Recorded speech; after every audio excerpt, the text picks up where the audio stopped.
پنجاب حکومت نے حال ہی میں کرائم کنٹرول ڈپارٹمنٹ (CCD) کے قیام کا اعلان کیا ہے، جو کہ ایک خصوصی قانون نافذ کرنے والا ادارہ ہے جس کا مقصد صوبے بھر میں سنگین اور منظم جرائم سے نمٹنا ہے۔ یہ اقدام عوامی تحفظ کو یقینی بنانے اور پیچیدہ مجرمانہ سرگرمیوں سے نمٹنے کے لیے حکومت کی جامع حکمت عملی کا حصہ ہے۔ کرائم کنٹرول ڈپارٹمنٹ (CCD) کی اہم خصوصیات، اختیارات اور دائرہ کار۔ CCD کو یہ اختیار حاصل ہے کہ وہ اپنے پولیس اسٹیشنز قائم کرے اور سنگین جرائم کے لیے FIR درج کرے۔ یہ محکمہ موجودہ پولیس اور کاؤنٹر ٹیررزم ڈپارٹمنٹ (CTD) کے ساتھ مل کر کام کرے گا۔ تنظیمی ڈھانچہ: CCD کی قیادت additional inspector general (IG) Sohail Zafar Chattha کر رہے ہیں۔ اس میں deputy inspector generals (DIGs), senior superintendents of police superintendents (SPS) اور ڈپٹی سپرنٹینڈنٹس (DSPs) شامل ہیں۔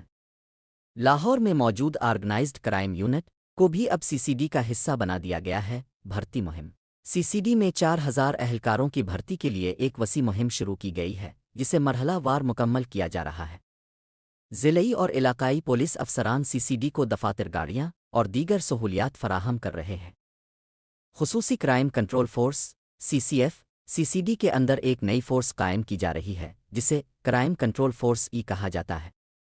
اس فورس میں نئے رینکس شامل کیے گئے ہیں، جیسے deputy superintendent DT کٹو BS 17، DT کٹو BS 16، سب DT کٹو BS 14، اسسٹنٹ سب DT کٹو BS 11، junior DT کٹو BS 09، food DT کٹو BS 07۔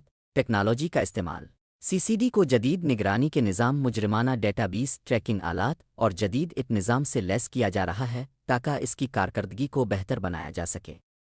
Operational focus: CCD کا اہم ہدف منشیات فروشوں، اغوا کاروں، بھتہ خوروں، مسلح ڈاکوؤں اور بین الصوبائی جرائم پیشہ گروہوں کے خلاف کارروائی کرنا ہے۔ یہ زمینوں پر قبضہ کرنے والے گروہوں، نوگو ایریاز اور قتل و زیادتی جیسے جرائم میں ملوث افراد کے خلاف بھی کارروائیاں کرے گا۔ یہ نیا محکمہ پنجاب میں امن و امان کی صورتحال بہتر بنانے کے لیے ایک مضبوط اور انقلابی قدم ہے جو عوام کو جرائم سے محفوظ رکھنے میں مددگار ثابت ہوگا۔